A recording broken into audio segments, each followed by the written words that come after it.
The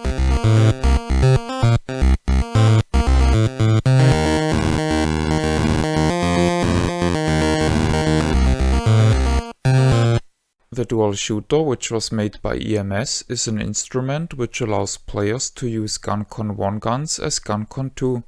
Although Wikipedia suggests that just half of the PlayStation 2 light gun games are GunCon 1 compatible, in actual fact most of them are.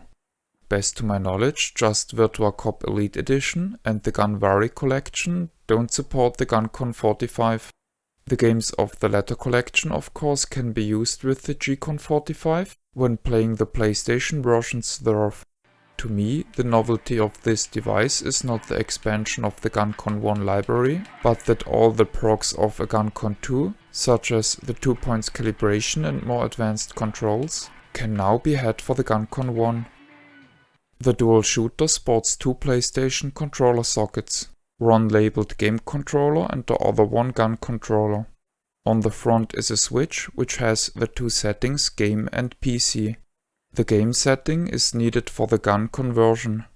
The other setting allows a PlayStation joypad to be used on a computer. Next to the switch, a USB cable and a RCA cable protrude.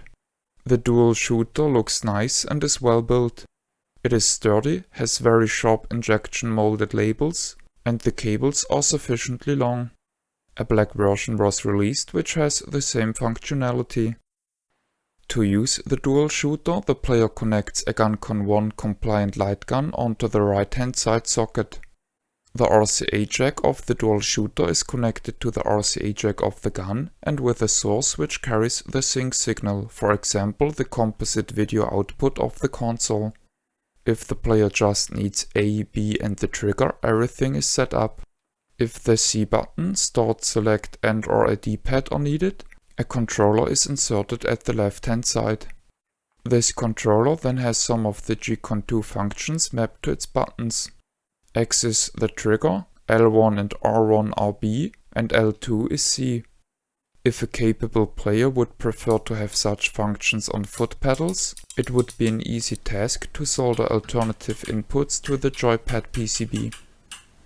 Using a GunCon 1 as a GunCon 2, I found the calibration process to be slightly more difficult. For example, the positional offset was almost too large for the calibration in Time Crisis 2. With adjustments for the screen position and sitting further away from the TV, I was able to solve this issue. While playing, I wasn't able to notice any degradation in precision and accuracy, and I assume they stay unchanged. The dual shooter just supports GunCon compatible light guns. It doesn't work with the Konami protocol, which is usually referred to as normal gun. Personally, I love the dual shooter and I'm very glad to own it. I'm very eager to try out the dual shooter with GunCon 2 computer drivers, which hopefully allow me to use GunCon compatible light guns on my PC. The box looks rather simple.